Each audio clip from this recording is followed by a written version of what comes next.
Good morning, one and all.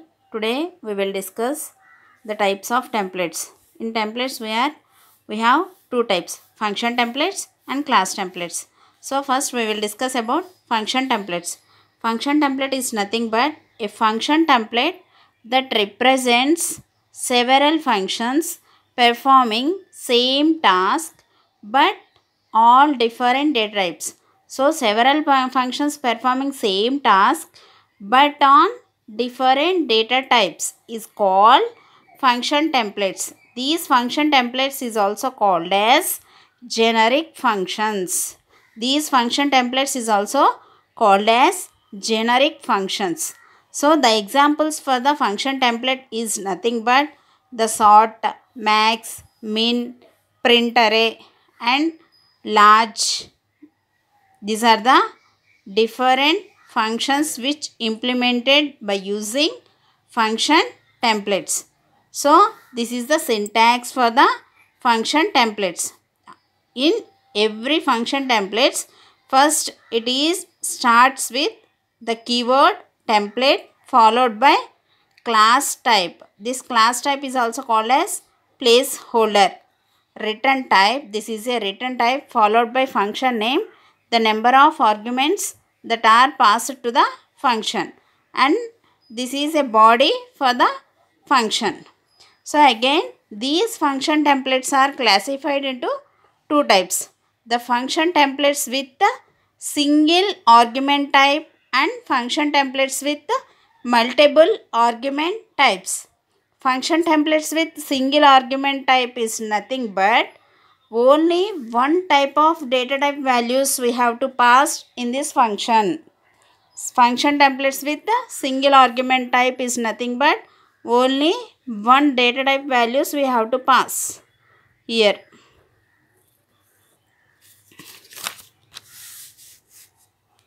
So this is the example for function templates with single argument type. Function templates with single argument type.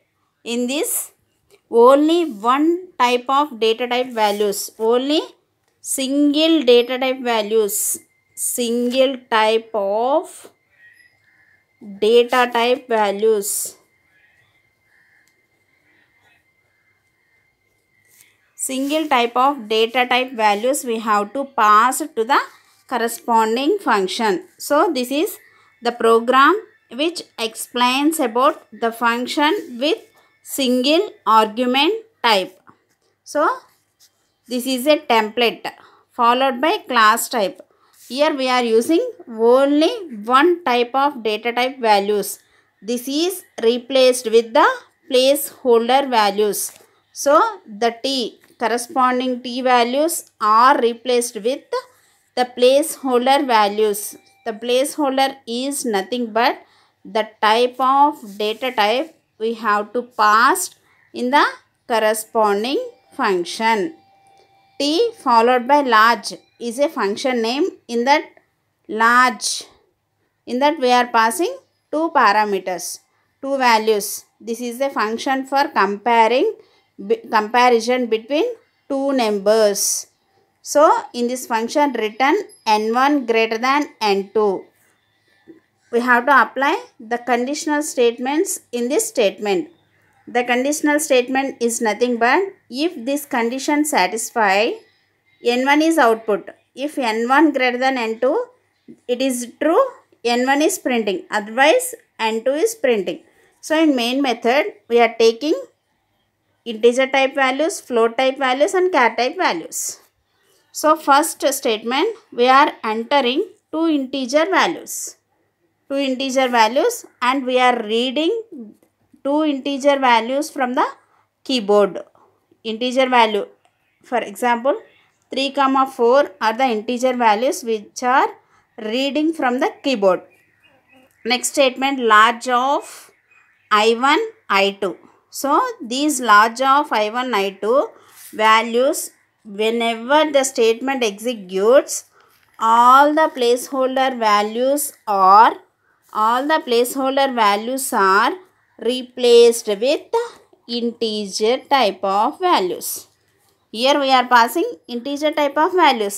That's why all the placeholder values are replaced with integer values and this functionality implemented. So here int n1 and int n2. Int n1 and int n2. Then 3 comma 4. The comparison between 3 comma 4. 3 comma 4. 3 greater than 4. This condition false. So n2 is printing. Same like next statement. We are entering two floating values.